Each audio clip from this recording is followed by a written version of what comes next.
하나님 아버지 감사합니다. 오늘도 이렇게 복된 주일을 허락해 주시고 천국 잔치를 저희에게 허락해 주신 것을 감사합니다. 오늘 이 시간을 통해서도 하나님의 말씀과 성령님을 통해서 하나님에 대한 우리의 이해가 더 새로워지고 또 깊어지게 해주시고 또 우리 자신들에 대한 존재의 이유와 사명에 대해서도 더 새롭게 깨달으며 새롭게 느끼며 더 많이 알게 되어서 우리가 해야 될 일들을 더 잘 감당하는데 유익을 얻게 해 주옵소서. 예수님 이름으로 기도하옵나이다. 아멘. 지금 우리가 예배를 드리는데 이곳에 모인 분들은 3대가 같이 있습니다. 할아버지 할머니들도 계시고 또 아버지와 어머니들도 계시고 우리 손자 손녀들도 있습니다. 근데 조금 있으면 할아버지 할머니들이 안 보이기 시작할 거예요. 어디 가셨을까요? 이 세상을 떠나신 거예요. 더 이상 이 교회에 예배드리러 올 수 없도록 이 세상에 없어진 거예요. 천국 가신 거죠. 또 시간이 조금 지나면은 우리 아버지 엄마들이 안 보일 거예요. 어떻게 된 걸까요? 이 지구를 떠나신 것이에요. 천국으로 가신 거예요. 그러면 우리 지금 결혼 안 한 우리 손자 손녀에 해당되는 분들은 야 우리만 여기에 계속 살겠는가? 그렇지 않아요. 여러분들도 또 지구를 떠날 때가 있어요. 그 다음 세대, 그 다음 세대가 이곳에서 예배를 드리고 또 지구촌에서 자신의 일들을 하게 될 것이에요. 우리 사람들은 현재 이 세상에서는 천년만년 살지 않습니다. 영원히 살지 않아요. 역사라고 하는 긴 시간 동안에 이 세상이라는 무대 가운데 특정 시간만 자기에게 주어진 그 시간만 우리가 배역을 분배받아 가지고 뭔가 하나님이 맡겨주신 일들을 하다가 우리 다음 세대에게 이걸 다 넘겨주고 우린 떠나가는 겁니다. 우리가 이 세상에서 천년만년 계속 하나님의 그런 사명을 이루는 게 아니에요. 대를 이어가면서 주님 오시는 날까지 대를 이어가면서 우리가 하나님 맡기신 사명을 감당하는 겁니다. 그러므로 교육이 대단히 중요합니다. 다음 세대에게 지금까지 내가 배워왔던 내가 알고 있고 쌓았던 이 경험과 이것들을 다음 세대에게 물려줘야 되는 거예요. 전수시켜줘야 되는 거예요. 그래서 그 다음 세대가 우리 자녀들이 빈 공백 상태에서 시작하지 않고 내가 하나님에 대해서나 이 세상에 대해서 알았던 그 지식을 잘 물려받아서 더 한층 하나님의 뜻을 잘 순종할 수 있도록 그렇게 해야 할 아주 중요한 사명이 우리 부모들에게는 그리고 앞선 세대에게는 있는 것입니다. 오늘날은 개인주의 시대이기 때문에 예수님을 믿고 하나님을 섬기는 것도 지극히 개인적으로 생각하는 사람들이 너무 많아요. 그냥 예수님 믿고 하나님과 교제하다가 죽으면 천국 가겠지. 그런 요소가 분명히 있긴 한데 예수님을 믿는 순간부터 책임이 따라오는 것이에요. 예수님을 믿는 순간부터 하나님을 섬기고 하나님과 교제하고 예배하는 그것만 아니라 다른 사람에 대해서 책임이 해야 할 의무가 생기는 거예요. 예수 믿는다는 것 자체가 다른 사람들에게 내가 예수 믿는다는 사실을 알려야 되는 거예요. 그냥 숨어서 땅속에서 두더지처럼 그렇게 지내다가 천국 가는 게 아니고 우리의 이마에, 우리의 손에 나는 예수님을 믿는 사람이다, 하나님 믿는 사람이다, 글자로 써붙이든 안 써붙이든 우리가 하나님을 믿고 하나님의 절대 주권을 믿는 사람이라는 사실은 다른 사람들에게 그렇게 알려지는 것이에요. 잘할 수도 있고 못할 수도 있겠죠. 부모가 된다는 것도 마찬가지예요. 어저께도 우리 지체들이 결혼식을 해서 주례를 하고 왔는데요. 참 결혼식 할 때 서로 사랑하는 그런 모습들이 너무나 역력하게 보여요. 그런데 결혼을 한다는 것 자체가 자기하고 상대방, 남편과 아내 될 사람 사이에만 뭔가를 한다 생각하면 큰 오해예요. 하나님께서 그 결혼한 부부에게 자녀를 줄 때 부모의 책임이 있어요. 부모 노릇을 하려고 하나님께서는 결혼이란 제도를 만드신 거예요. 다시 말하면 인간을 만들 때 천사처럼 만들지 않았어요. 천사는 그냥 처음부터 영원토록 하나님이 창조한 그때부터 수가 줄거나 늘어나지 않아요. 하나님이 처음부터 그냥 천사의 수 전체를 동시에 한꺼번에 만들었습니다. 그 수가 얼마인지는 지금 모르지만은. 근데 우리 인간은 하나님이 그래 만들지 않았어요. 딱 부부, 한 남자와 한 여자, 최초의 남자인 아담과 최초의 여자인 이브, 아담과 이브, 남자와 여자로 창조하신 것은 앞으로 하나님께서 이 땅에 인류와 더불어 삶을 살아가셔서 엄청난 수의 인간들과 하나님이 더불어 사실 텐데 어떻게 그 많은 인간들이 만들어지는가? 결혼을 통해서 한 남자와 한 여자의 합법적인 결혼을 통해서 거기에 자손이 태어나게 하심으로써 생육하고 번성해서 땅에 충만하도록 역사의 끝까지 계대를 이어가는 방식으로 그렇게 이 땅의 역사가 이어지도록 그렇게 인간을 만드실 때부터 결혼이란 제도를 기획하시고 그리고 이 결혼 속에 자녀를 주셔서 부모들은 자기 가정에 주어진 자녀들에게 교사로서 자녀를 잘 가르칠 책임을 부여하신 거예요. 그러니까 부모가 된다는 것은 1차적으로 여러 가지 의미가 있는데 가장 중요한 의미 중에 하나는 교사가 된다는 거예요. 우리가 교원 자격시험에 합격해가지고 그렇게 국가에서 지급하는 자격증을 손에 들고 이 땅에 있는 공립학교에 가서 가르치는 혹은 사립학교 가르치는 그런 교사가 아니더라도 결혼을 해서 하나님이 자녀를 준다는 것 자체가 교사가 되는 거예요. 잘릴 염려도 없어요. 평생 교사가 되는 거예요. 교사가 된다는 것은 얼마나 책임이 막중한 겁니까? 좋은 교사가 될 수도 있고 나쁜 교사가 될 수도 있어요.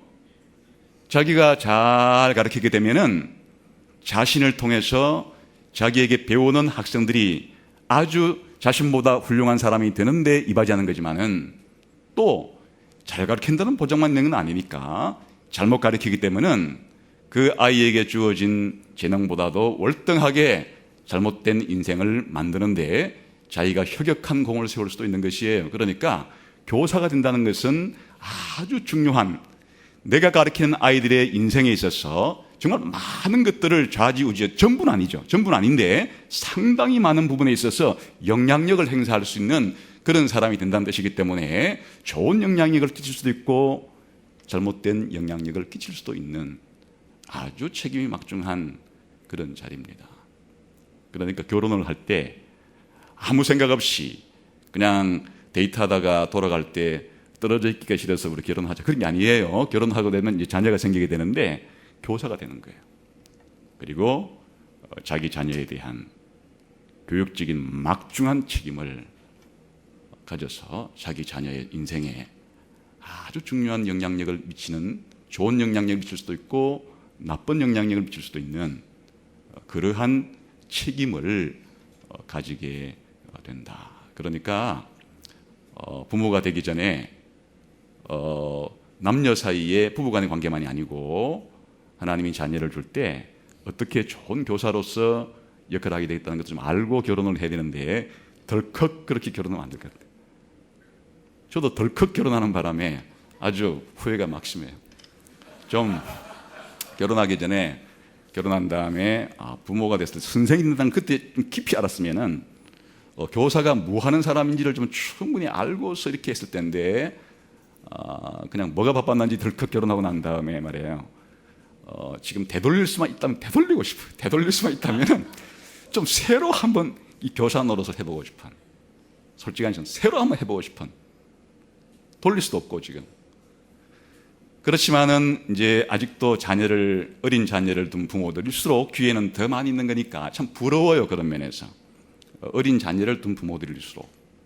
근데 잘 모르면 그건 안 되는 것이고, 부모 노릇을 잘 할 수 있다는 것 자체가 뭔가 하니까 여러 가지가 있는데 그 중에 아주 중요한 기능 자체가 제대로 된 교육을 잘 시키는 책임이, 교사로서의 책임이 있다고 하는 것을 깊이 생각해야 된다.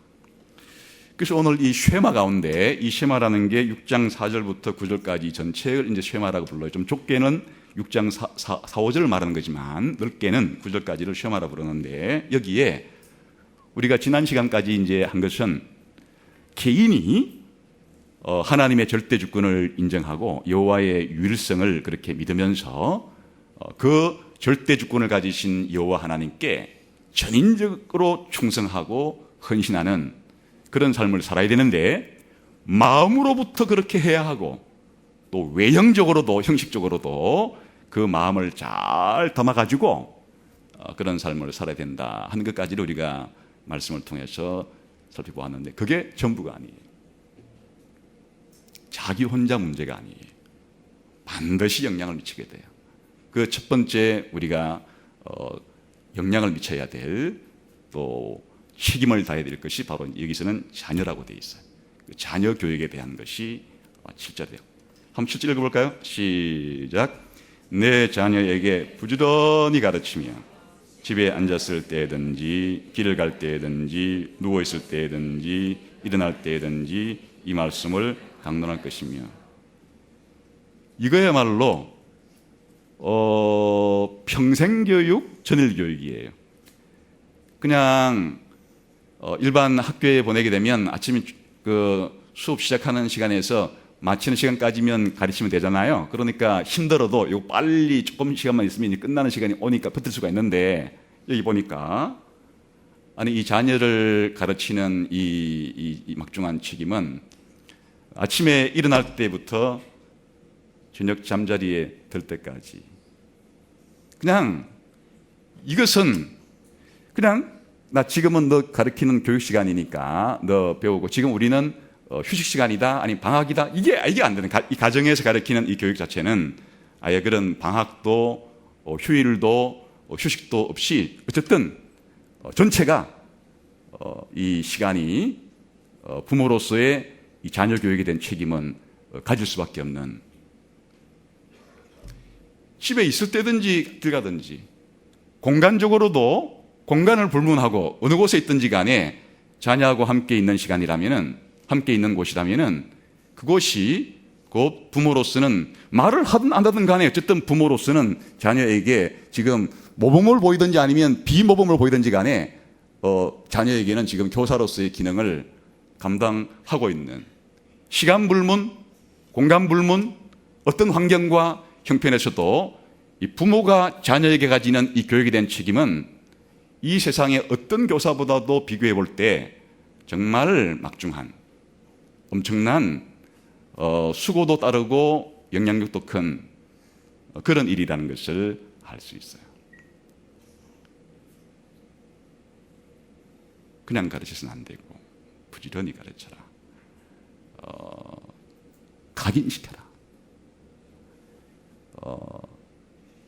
여호와가 절대 주인님이라는 사실을, 그분만을 전인적으로 사랑하고 헌신하고 충성하는 삶을 살아야 되는 것을 부지런히 가르치는 게 자녀에게 각인을 시켜서 내 마음속에 그걸 새겼듯이 이제는 자녀의 마음속에도 새겨질 수 있도록 할 수 있는 모든 수단과 건전한 방법이라면은 자녀 교육에 다 동원될 수밖에 없는 이런 환경에 막중한 책임을 지금 말하고 있는 것이에요. 그러니까 일단 우리가 자녀 교육의 그 내용은 이 오늘 쉐마의 말씀에 보면 가장 중요한 것을 말하고 있어요. 뭘 가르치라는 거예요? 하나님이 창조주시고 하나님이 구원자신데 그 하나님에 대해서 가르치고 하나님에 대한 태도를 가르치라는 얘기는 이것만 하라는 얘기는 아니에요. 사실은 딱 그것만 가르치고 나머지는 책임 없다, 그런 말은 당연히 아니겠죠.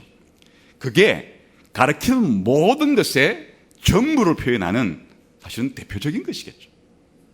그러니까 쉐마를 가르치라는 얘기는 넓게는 십계명, 더 넓게는 신명기 전체에 있는 십계명에 대한 해설, 더 넓게는 성경 전체에 담겨 있는 하나님이 어떤 분이시고 하나님이 무슨 계획을 가지시고 하나님 우리에게 무슨 사명을 맡기시고 하는 이 모든 것들을 다 그렇게 알려주는, 거기에는 성경만 가르치는 것이 포함된 것이 아니고 당연히 이제 이들이 농사를 짓거나 가서 살 때 자기들이 지식과 경험을 통해서 농사 짓는 법, 열매를 과수원을 해가지고 열매를 또 따는 법, 그렇게 목축을 하는 법, 이런 것들도 오늘날로 말하면 이 세상에 대한 지식도 자식들에게 가르쳐 주라는 내용이 다 포함된 것인데 그 중에 제일 중요한 것을 지금 들어서 그렇게 말을 하고 있는 것이죠. 뭘 가르친단 말인가? 뭘 가르치는데 이렇게 전일 그리고 전 공간 그리고 이 일을 통해서 가르쳐야 될 책임을 가진다는 말인가? 사실 가르친다는 것은 배우는 것과 짝을 이루는 것인데 우리 인간의 존재 자체가 말이에요, 배우고 가르치는 존재로 하나님이 만드신 것이에요. 이게 동물과 근본적으로 구별되는 것이에요. 동물은 하나님께서 지으신 이 세상에 대해서 하나님의 성품이 어떤 분인가, 하나님이 우주를 만드신 목적 자체가 뭔가, 이 자신이 이 피조된 목적이 뭔가, 자기가 피조물로서의 그 사명이 뭔가, 그런 것들을 지적으로 이해하고 깨닫고 다른 동료에게 설명하도록 그렇게 그런 목적으로 지어진 존재가 아니에요, 이 동물들은. 요즘에 어떤 한 사람이 애완동물로 고슴도치를 키우는 걸 봤는데 제가 고슴도치가 너무 불쌍해요. 그 키우는 사람하고만 한 방에 앉아가지고 맨날 있는데, 제가 야생에 있었으면은 얼마나 좋아. 그런데 저 주인 만나가지고 이렇게 맨날 혼자 있는 게 얼마나 외로울까, 이런 생각이 들어가지고 물어봤어요. 고슴도치라는 게 야생에서도 그렇게 혼자 있냐? 혼자 있대요. 고슴도치는 야생에서도 혼자 움직인대요. 그러니까 키워도 괜찮겠다 생각이 들어요. 야생에서도 뭐 혼자 되면은 뭐 이렇게 집에 와서도 혼자 있는 것 자체가 별로 고슴도치에게 불쌍한 이건 아니로구나. 근데 데리고 올 때 부모 고슴도치에게 학습, 교육을 받고 온 고슴도치가 아니고 태어나자마자 데리고 온 고슴도치인데 고슴도치 행동을 그대로 하는 거예요. 고슴도치만 그런 게 아니고 이 세상에 가장 인간을 제외한 나머지 피조물 가운데 그래도 이 동물이 식물보다는 낫잖아요. 이 동물들 가운데도 뭐 약간의 우리가 보기에 학습이라고 부를 만한 것들이 있긴 한다고 쳐도 그건 인간과 비교해 볼 때는 거의 본능적인 것에 의해서 움직이는, 그러니까 부모 얼굴 본 적이 없어도 고슴도치 행동이 그대로 나오는. 사람은 그래 안 됩니다. 사람은 태어나자마자 전혀 부모로부터 혹은 다른 사람으로부터 교육받지 않은 채 누군가가 먹여주고 입혀주고 한다고 치면 사람의 본능에 따라서 하나님도 알고 세상도 알고 자신도 알고 역사도 이렇게 되지 않아요. 사람은 태어나서부터 어느 정도 사람답게 될 때 교육이라고 하는 중요한 매체를 통해서 앞세대가 뒷세대에게 부모가 자녀에게 자신이 알고 경험한 모든 것들을 다 물려주도록, 그래서 그거를 물려받아서 사실은 이 땅의 문화도 발전시키고 역사도 발전시키고 그렇게 되는 것이에요. 그러니까 마치 400m 이어달리기가 있는데 그 첫 번째 주자가 다음 번 주자에게 바톤을 넘기고, 두 번째 주자가 세 번째 주자에게 바톤을 넘기고, 세 번째가 네 번째 바톤을 넘기고, 그 넘기는 자체가 사실은 앞 세대가 다 배우고 익히고 알게 된 지식과 경험을 바톤으로 만들어서 다음 세대에게 교육을 통해서 전달해주고 하는 것인데, 바톤을 놓치게 되면은 아주 심각한 문제가 생기듯이 교육도 그런 것이다. 중요하다는 것이죠. 그럼 뭘 교육한단 말인가? 교육할 때 특별히 두 가지 내용을 교육을 해야 돼요. 두 가지 내용. 하나님께서 자기 자신에 대해서 아주 특별하게 알려주신 하나님의 계시의 내용도 가르쳐야 되고, 하나님께서 신자와 불신자를 막론하고 인간이라면 누구에게든지 자신을 알리기 위해서 그렇게 계시해 주신 일반적인 그런 계시의 내용도 가르쳐야 되는 거예요. 결국은 우리가 내가 이 세상에서 공부를 한다, 배운다는 것은 하나님과 하나님이 만드신 이 세상을 공부한다는 것인데, 다른 말로 말하면 하나님의 계시를 공부하는 거예요. 하나님께서 자기 자신에 대해서, 특별히 우리의 구원 문제에 대해서 그렇게 계시해 주신 내용은 성경에 담겨 있어요. 그러니까 이 성경이라고 하는 것은 하나님께서 우리 구원 문제를 중심으로 특별하게 계시해 주신 우리가 알아야 될 내용이에요. 그런데 우리가 흔히 우주라고 부르는, 흔히 자연이라고 부르는 하나님이 만드신 이 창조 세계, 이 피조물 자체가 역시 하나님께서 자기를 알리시기 위한 계시인데, 이 계시는 신자이건 불신자이건 상관이 없어요. 이 땅에 아담의 후손으로서 인간으로 태어나는 모든 사람은 하나님께서 이 창조를 통해서, 일반 계시를 통해서 뭔가 하나님에 대해서 알 수 있도록 했기 때문에 하나님이 만드신 이 작품에 해당되는 이 우주에 있는 창조물들을 우리가 공부를 해야 하는 것이에요. 그래서 하나님이 우리에게 머리를 준 거예요. 하나님을 알고 하나님 만드신 피조물도 알고. 그래서 오늘날 우리가 이 특별 계시의 내용을 뭐라고 부르는가 하니까 성경을 해석하고 성경을 적용하는 것을 그걸 신학이라고 불러요. 그러니까 부모가 기독교인 부모로서 자기 가정에 태어난 자녀들에게 가르쳐야 될 내용에는 기본적으로 이 성경에 담긴 내용을 자식에게 가르치고 적용해 줘야 될 책임이 하나 있는 것이에요. 그러나 그것으로 끝나는 건 아니고, 하나님이 만드신 이 피조세계, 이 세상에 대한 일반 계시를 통해서 온 이 내용들 중에 일부도 자기가 안 것이 있으면 이것도 가르쳐야 돼요. 이거를 세상적으로 말하면 일반 학문이라고 부르는 것이에요. 그러니까 이 세상의 모든 학문이라는 것은 아주 쉽게 말씀을 드리게 되면 하나님이 만드신 피조물의 특정한 부분들을 연구하는 것이에요. 그래서 우리가 자연과학이라고 부르는 이 학문은 하나님이 만드신 피조세계 작품 가운데서 특별히 인간을 제외한 나머지 이 피조물들을 특정 부분을 연구하는 그런 공부 학문을 우리가 통칭해서 자연과학이라 이렇게 부르죠.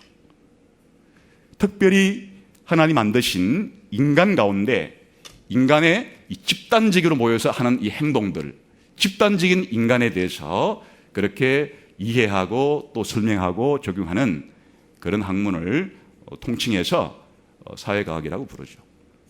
한 인간 자체의 본질에 대해서, 한 인간 자체의 기능에 대해서, 인간이란 무엇인가에 대해서 그렇게 인간을 공부하는 학문을 인문학이라고 불러요.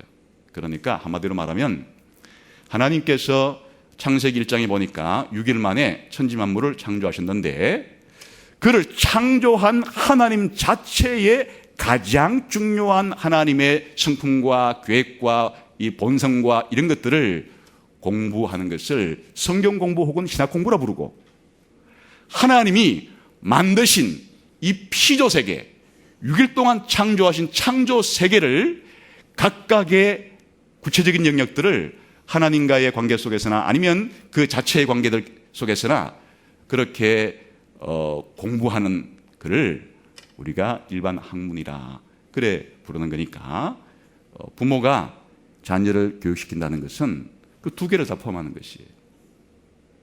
하나님에 대해서도 하나님 만드신 피조물에 대해서도 가르칠 수 있는 내용을 가르쳐줘야 되는 것이에요.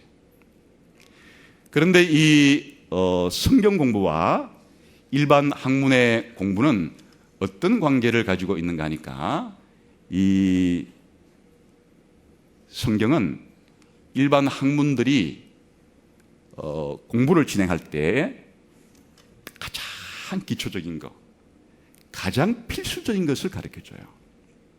그게 뭔가 하면 하나님이 이 세상을 창조하시고 지금도 이 세상을 유지하고 있다는 거예요.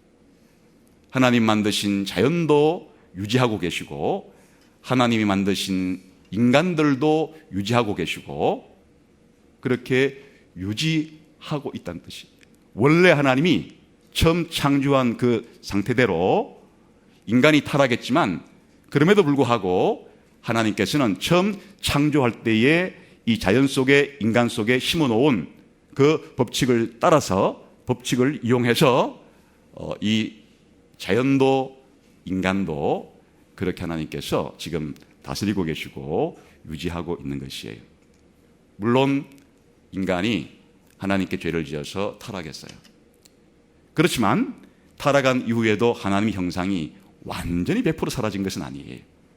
하나님을 스스로 알므로써 구원받을 정도의 그런 하나님의 형상은 파괴됐지만 하나님 만드신 이 세상 만물을 아는 데 필요한 그런 하나님의 형상까지 하나님이 다 거두어 가신 것은 아니에요. 이것이 모든 일반적인 학문을 연구하는데 전제이고 기초에, 이 기초 위에 학문을 건축해야 되는 거예요. 그러니까 자연과학의 가장 중요한 기초는 뭔가 하니까 이 자연이 질서가 있다는 것이.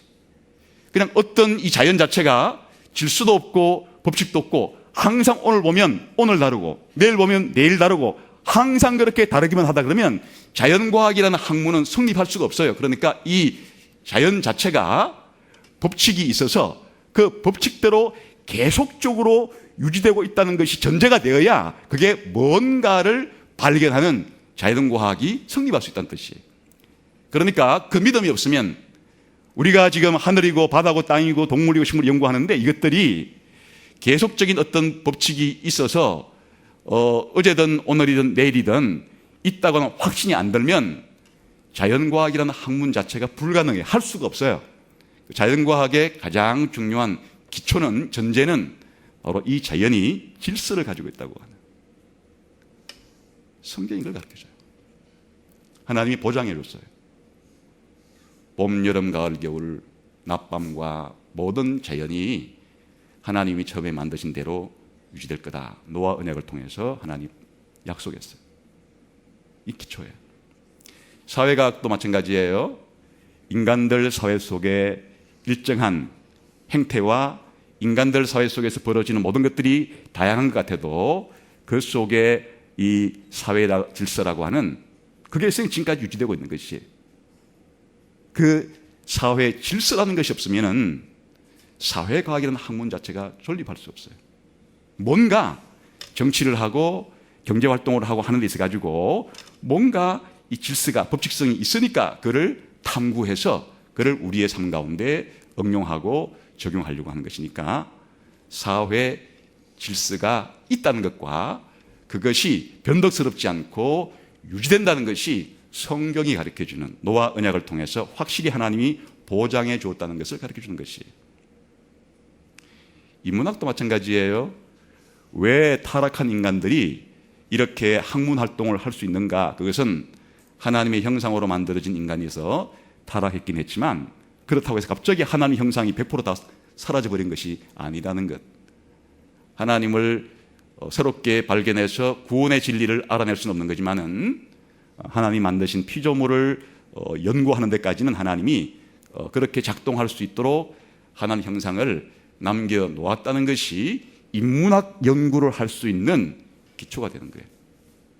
그러니까 이 성경과 신학이 일반 학문에 제공해 줄 수 있는 것이 무엇인가 하면은 바로 이 기초, 모든 학문 활동을 할 수 있는 만세반석 같은 기초를 있다는 사실을 그렇게 가르쳐 주는 것이에요. 그런데 성경이 하지 않는 것이 뭔가 하니까 그 개별적으로 각각의 분야를 연구할 때 그 구체적인 전문적인 연구 결과까지 성경이 말해주는 건 아니에요. 예를 들면은 물리학이라고 하는 학문을 연구할 때 이 물리의 법칙이 있다는 것은 성경이 말해주는 것이 있다는 것을 어떤 물리의 법칙 있다는까지 설명해 주는 건 아니에요. 케플러가 행성의 법칙 1, 2, 3법칙을 발견해내고 뉴턴이 운동의 제1법칙을 발견해내고 만류 인력의 법칙을 발견해 이런 것들까지 성경에서 법칙이 있을 뿐 아니라 이러이러한 법칙이 있다 이런 것까지 말해주는 건 아니에요. 그 하나님이 만들어 놓으신 질서, 그 법칙을 찾아내고 발견해내고 이것들을 이용해서 우리의 삶 가운데 적용하고 이렇게 하는 것은 일반 학문의 몫이에요. 일반 학문이 정당하게 해야 할 몫이 있는 것이에요. 성경이 줄 수 없는, 신학이 줄 수 없는 것이 있어요.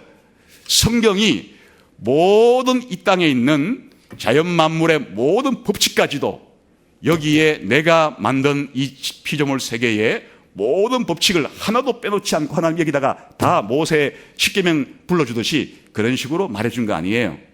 그런 일은 우리 인간에게 주신 이 이성과 우리에게 주신 5가지의 감각과 이와 같은 감각기관과 우리의 이성을 활용해서 두뇌를 활용해서 그와 같은 하나님의 피조물들은 하나님이 심어놓은 만들어 놓은 그런 법칙들을 찾아내고 그걸 응용하고 하는 것들을 하나님께서 정당하게 모든 이 땅에 살아가는 인간들에게 일반 은혜라고 부르는 것을 통해서 허락해 주신 것이에요. 그러니까 성경 공부, 신학 공부만이 아니라 일반 모든 학문에 대한 공부도 정당성이 있는 거다. 물론 이 잘못된 전제를 가지고 할 수도 있고 또 죄로 오염됐기 때문에 그 학문 연구의 결과물들이 100% 다 맞다는 건 아니에요. 그런데 하나님께서 그와 같은 그 공부할 수 있는 것들을 허락해 줬다는 것을 받아들여야 되는 것이에요. 왜 이런 얘기를 하는가 하면은 부모가 자녀에게 교육을 시킬 때 이 2가지 영역에 대해서 다 책임이 있다는 뜻이에요. 그런데 이제 우리 경험은 다르죠? 우리 경험은 이런 성경 공부와 신학 공부는 교회가 다 해주면 되는 일이고 일반 학문에 대한 지금 우리가 초등학교 때 배우는 모든 것들이 일반 학문을 간추려가지고 지금 전달해 주는 건데 그건 학교 보내면 돼버리는 일이고 가정에서 부모로서는 이런 일들에 대해서 책임이 없다 이렇게 생각할 수가 있는데 부모 노릇을 잘 하려고 하면은 이 교육에 대한 책임이 누구한테 있는가에 대해서 분명히 알아야 돼요. 일단 이런 일반적인 모든 학문에 대해서 이런 것을 가르칠 1차적인 책임은 부모에게 있어요. 국가에 있는 것도 아니고 일반 학교에 있는 것도 아니고 일반 단체에 있는 것도 아니에요. 1차적인 책임 자체가 부모에게 맡긴 일이에요. 근데 굉장히 부담스럽죠. 아니, 제가 아는 거는 쥐꼬리만큼밖에 없는데 이걸 다 가르친단 말입니까? 그래서 이와 같은 것들을 가르치는 일반 학교에 자기 자녀를 위탁할 수 있어요. 책임은 자기가 책임지는 거예요. 자기가 이런 일들을 해야 하는데 자기가 부족한 부분들을 학교라는 곳에 보내가지고 맡긴다는 것이지, 내가 이 책임은 가지고 있지 않고 내 자녀에게 이와 같이 하나님 만드신 이 피조 세계에 대해서 아는 것들은 전적으로 내가 보내주는 학교 선생이 알아서 할 몫이다. 그 선생이 엉터리로 가르치고 잘못 가르치고에 대한 모든 책임자는 부모가 지는 것이에요. 어떤 선생을 택할 것이냐, 어떤 학교에 보낼 것이냐, 그 결정권도 부모가 지는 것이에요. 그러니까 자녀 교육에 대한 일반 이 세계에 대한 지식에 대한 그 책임을 최종 책임자로서, 1차적인 책임자로서 부모가 지는 건데, 이 역할을 잘 감당하기 위해서 선생을 잘 골라줘야 되는 거예요. 학교를 잘 골라줘야 되는 것이고, 여기에서 협력을 하는 거죠.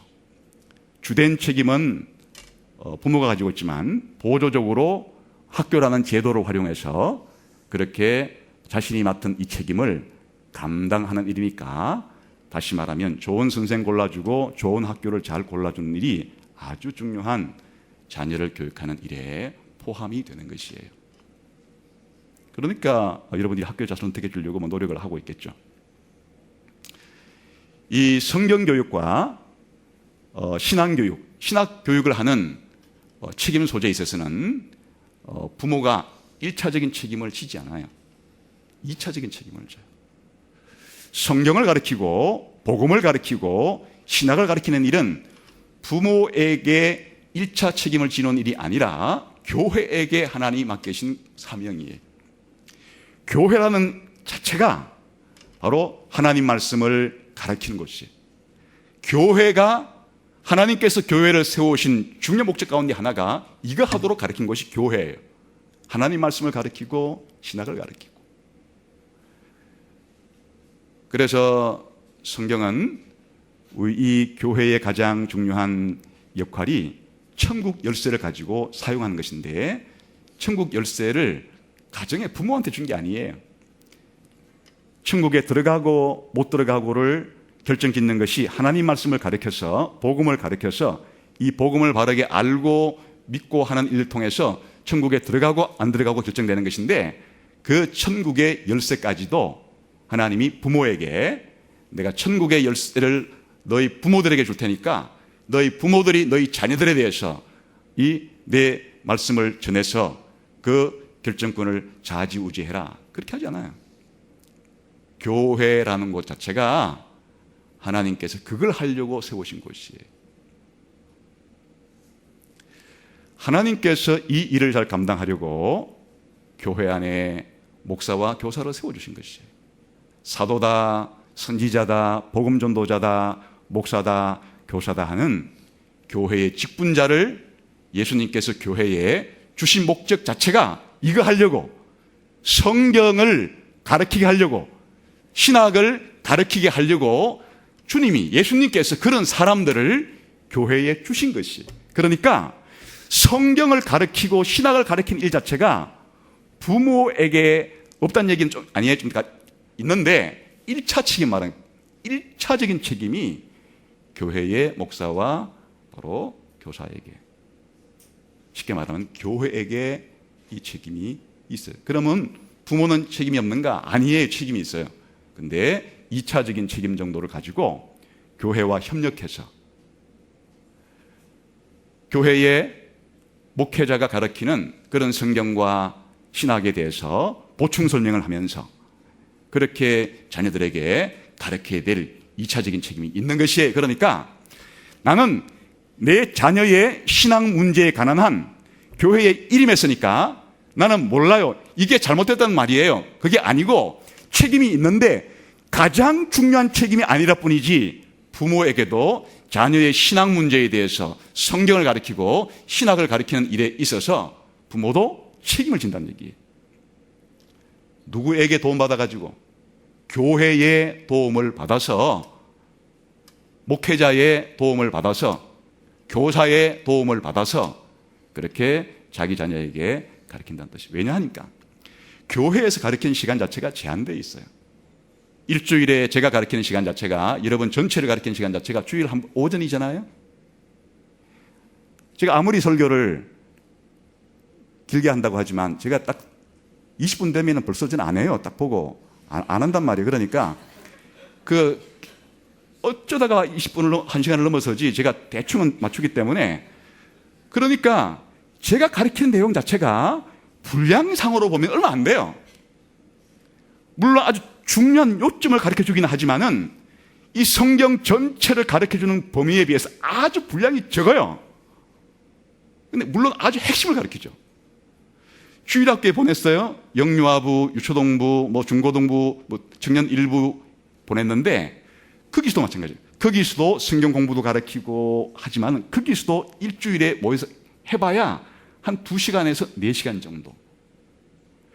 그러니까 가르쳐야 될 이 말씀의 양에 비해서 교회가 이 책임을 잘 감당하기 위해서 열심히 하고 있지만은 그 시간과 공간의 제약상 전부를 다 가르치는 것이 아니에요. 그러니까 거기에 함께 부모가 협력해서 어떻게 제가 가정에서 이 자녀를 가르치면 좋을까요? 그런 교제에 대한 소개도 받고 방법도 지도받고 그렇게 해가지고 자녀들에게 2차적으로 바로 이 하나님에 대해서, 하나님 말씀에 대해서, 신학에 대해서 가르칠 책임을 가지고 있다, 그 말이에요. 근데 오늘날 우리들은 현대사회에 그냥 애만 낳아놓고 조금 이제 키운 다음에 그 다음에 그냥 일반 학문에 대한 것들은 전부 학교의 일임, 신앙교육은 교회의 일임, 이렇게 하고는 내몰라라 하니까, 그러면 그런 부모 밑에서 자식이 뭘 배우겠어요? 우리 부모는 세상에 대한 관심이 지지리도 없구나. 우리 부모는 신앙 문제에 대해서도 그렇게 내 신앙 문제에 관심이 없구나. 아니, 원래 자기에게 주어진 이 책임을 더 잘 감당하려고 보조수단으로서 일반 학교도 택하고 또 이 신앙 문제에 대해서는 더 많이 의지하면서 교회의 도움을 요청하는 것이지, 자기의 책임을 그냥 내팽개치자고 그렇게 하는 것은 아니지 않습니까? 그러니까 부모와, 가정에서의 부모와 학교와 교회가 자녀를 교육하는데 협력해야 되는 것이죠. 함께 협력해서 자녀를 잘 교육해야 이 교육의 책임을 잘 감당할 수가 있습니다. 그래서 여러분들이 이제 자녀를 이렇게 하기 위해 사실은 학교를 택하시는데 일단은 학교를 잘 택해야 되겠죠. 그래서 이제 일반 학교에 보내니까 일반 학교의 문제점이 뭔가 하면은 전제 자체가 잘못됐어요. 하나님이 이 세상을 창조하고 지금도 유지한다는 것을 가르치지 않고 진화론을 가르치고 하기 때문에 아예 전제 자체가 잘못되었어요. 그러니까 불안한 거예요. 일반 학교에 보냈다가는 어떤 잘못된 사상과 잘못된 가르침을 배울지 모르니까, 또 요즘 일반 학교의 분위기 자체가 너무 애를 보냈을 때 도덕적으로나 여러 가지 안 좋은 영향을 너무 받는 곳이기 때문에 또 애가 신체적으로나 이 정서적으로나 피해를 입을 수가 있기 때문에 보내기가 불안할 수 있죠. 그런 게 이제 단점이긴 해요, 일반 학교가. 근데 뭐 그런 것만 있는 건 아니에요. 일반 학교도 일반 은혜 속에 있는 곳이기 때문에 그래도 그 속에서 또 열심히 가르치는 선생님들이 있어서 구체적인 가르침의 내용들에 있어서는 그래도 전부는 아니지만 꽤 잘 가르치는, 내 자녀들에게 잘 지도할 수 있는 선생님들이 많이 있어요. 아니면은 이제 기독교 학교에 보내야 되겠다, 이럴 수 있겠죠. 일반 학교가 못 믿어오면. 그럼 기독교 학교에 보는 것도 다 장단점이 있어요. 장점이라 그러면 기독교 학교에서 진화론 가르치지는 않겠죠.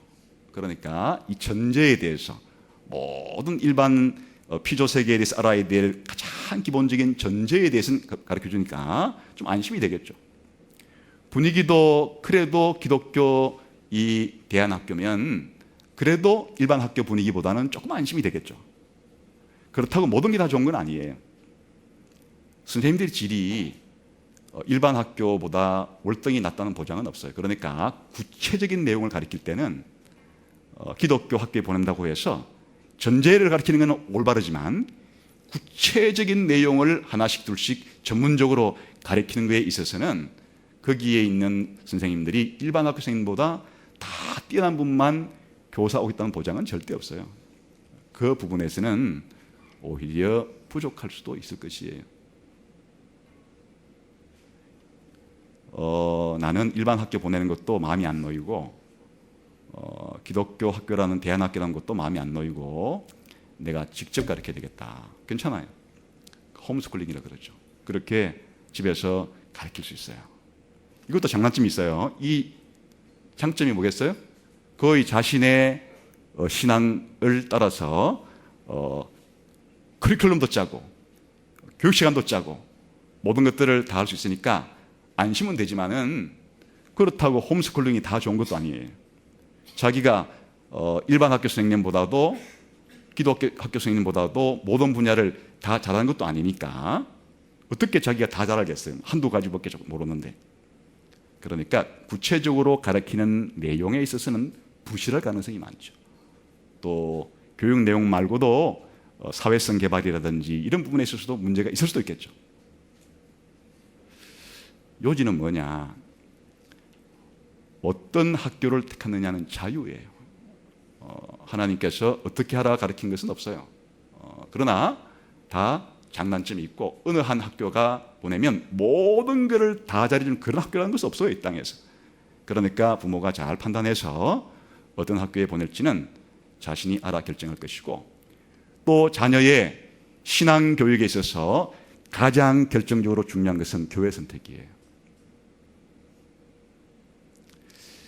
이 신앙교육과 이 성경교육은 아까 말한 것처럼 자기의 일차적인 책임도 아닐 뿐 아니라 하려고 해도 제대로 잘 할 수도 없는 영역이기도 해요.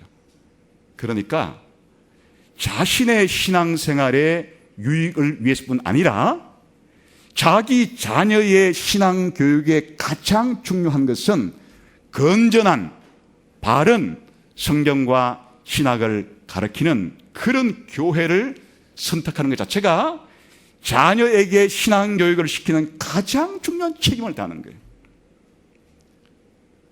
부모가 헷갈려서 신천지 끌고 가봐요. 어떻게 되겠어요?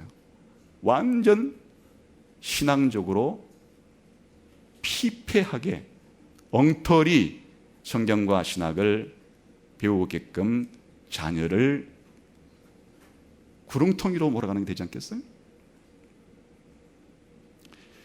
그러니까 오늘 이 말씀을 통해서 우리가 구체적으로 자녀 교육을 어떻게 된다 그런 말은 사실 없지만은 부모가 자녀에게 교육을 책임지는 이 막중한 책임이 있다는 사실만큼은 우리가 다시 한번 깊이 생각해야 하고 그리고 무엇을 가르치냐 문제에 있어가지고 단순히 젓가락질 가르치고 이런 차원의 문제가 아니고 그 자녀에게 가장 중요한 것들을 가르쳐야 될 책임이 부모에게 있는데 영역을 나누어서 그렇게 하나님에 대한 특별 계시를 가르치는 성경 가르치는 이런 부분에 대해서는 교회에 많이 의지하면서 교회의 도움을 받으면서 가르쳐야 하고 그리고 일반적인 분야에 대해서는 학교를 잘 골라줘가지고 그렇게 자녀에게 잘 가르칠 수 있도록 그렇게 부모의 책임을 다해야 된다. 그런 말이에요.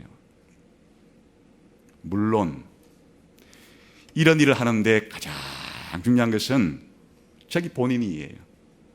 본인이 마음에 하나님의 이 주권 의식을 가지고 살아가는 이 삶이 마음에 새긴다는 얘기는 자기의 생각, 자기의 말, 자기의 행동, 자기의 전 인격과 전 삶의 영역 가운데 배어 나온다는 뜻이니까 이렇게 이게 있어야 이와 같은 여러 가지의 통로를 통해서 교육하는 것이 다 그렇게 도움이 되겠으나, 자신이 이렇게 하지 않으면서 양쪽 다 일반적인 공부에 대한, 세상을 알아가는 것에 대한 관심이 없으면서 하여튼 너 공부 안 하면 나처럼 될래? 이렇게 해가지고는 그 자녀가 반발심만 키우지 되겠어요? 그러니까 본인이 이 세상에 하나님 만드신 피조 세계에 대해서 자기가 지금 다 모른다 할지라도 관심이 있다는 걸 보여줘야 되겠다. 또 실제로 관심이 다는 모른다 할지라도 그 부분들에 대해서 하나님이 만드신 이 세상에 대해서 알아가고자 하는 그런 것들이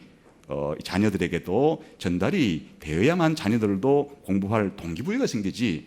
왜 공부해야 되는데요? 이놈아, 다 공부 안 하면 어떻게 되는지 해가지고 들어준 사례라는 게, 그러니까 월급 적게 받는다는 쪽으로 사례를 들어주게 되면 애도 알 건 다 아는데 반발심이 생겨가지고 그 부모에 대한 굉장히 강력한 이 실망감과 더불어 반발심이 생기지 않겠어요? 신앙교육도 부모가 그렇게 하지 않는데 주일학교 보내가지고 그렇게 잘 한다는 생각으로 하게 되는 걸 자식들이 모르겠어요? 뻔히 다 아는데 오히려 더 이중인격자라고 신앙과 삶이 확연히 구별된 아주 이중인격자라고 이렇게 하게 되면 기독교 자체에 대한 반감까지도 생겨가지고 교회를 떠날 수도 있어요. 그러니까 우리가 이 자녀들을 부지런히 가르치고 집에 있을 때든지 길에 있을 때든지 일어날 때든지 누울 때든지 하나님 말씀을 잘 그렇게 강론하고 대화 나누고 한다는 것 자체는 기본적으로 부모 자신이, 그리고 앞선 세대가 하나님 말씀을 자기 마음에 새기고 손과 이마에 붙이라고 하는 것처럼 이것이 자기 가운데 이렇게 될 때만 사실은 교육은 효과를 가지는 것이고, 그렇지 않으면 오히려 반감을 일으킬 수 있으니까 굉장히 책임감이 무겁다. 부모 안 될 걸 내가 그랬나 봐. 결혼 안 할 걸 그랬나 봐. 이럴 수도 있겠죠. 성경은 그렇기 때문에 부모 되지 말라 하는 얘기가 아니고, 이제 부모가 되었으면 그런 책임이 있다는 걸 알고서 신경을 써서 그냥 애 밥 먹여준다고 다 되는 게 아니라는 걸 알아라는 얘기예요. 애 그냥 학교 보내놓고 다 끝났다는 걸 알아서는 안 되고, 주일학교 보내서 그냥 다 됐다는 걸 알아서는 안 되고, 하여튼 이 교육에 대한 책임이 자기에게 얼마만큼 부여되어 있는지를 그렇게 잘 알아서 가르친다는 뜻이기도 합니다. 더 나아가서 교회 전체가 한 사람의 신자로서는 자기 자식이 아니고 우리 교회에 있는 다음 세대에 대해서 똑같은 책임을 가진다는 것이에요. 집에서 자기 자녀에게 가진 책임만큼이나 또 우리는 교회의 앞선 세대로서 교회 안에 있는 뒷세대들에게 우리가 교육에 대한, 우리 교회의 이 다음 세대 교육에 대해서 신경을 쓰고, 내 자녀를 교육시키는 것도 중요하지만은 내가 교회의 한 일원으로서 우리 교회의 주일학교와 다음 세대를 교육하는 일에 있어서도 우리가 함께 신경을 쓰면서 살아야 된다. 그렇게 생각하시면 좋겠습니다. 그래서 앞으로 우리 각자도 그렇거니와 우리 교회가 이 교육에 대한 책임을 좀 더 잘할 수 있는 교회가 되어지기를 주님의 이름으로 축원합니다. 기도하겠습니다. 우리 한번 통성으로 같이 한번 기도하겠습니다. 하나님 앞에서 우리가 받은 이 하나님 말씀을 다른 사람에게 전달해주고 가르치는 책임에 대해서 특별히 우리 자라나는 세대들은 잘 배울 수 있도록, 또 앞선 세대들은 잘 가르칠 수 있도록 하나님 우리 가운데 은혜를 주시옵소서. 같이 한번 통성으로 기도하겠습니다.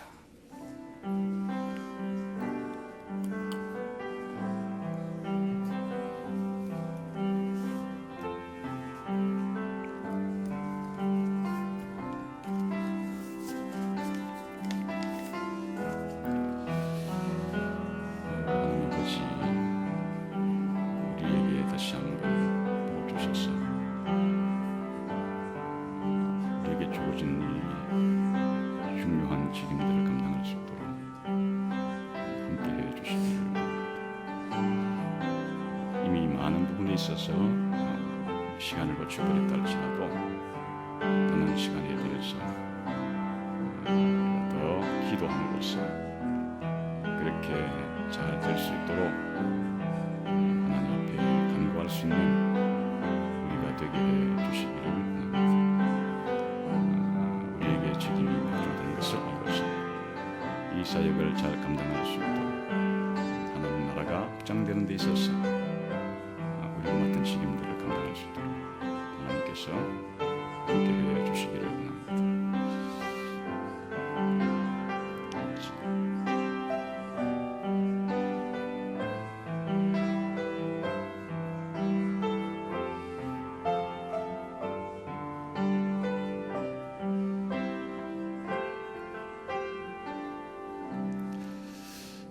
하나님 아버지 감사합니다.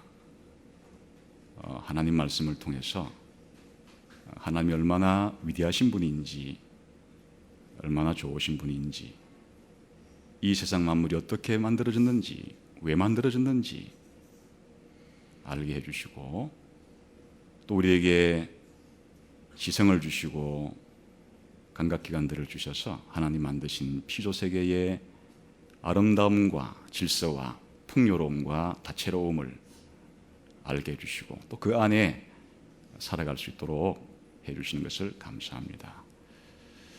우리들이 부지런히 하나님과 하나님 만드신 세상에 대해서 알아가는 기쁨이 있을 뿐 아니라 우리 다음 세대에게, 우리 자녀들에게 이와 같은 지식들을 잘 전달해 주어서 하나님 나라가 완성되게 하는 데 있어서 우리뿐만이 아니라 우리 다음 세대들도 자신들의 역할들을 잘 감당할 수 있게끔 그렇게 밑거름 될 수 있는 저희들이 되게 해 주옵소서.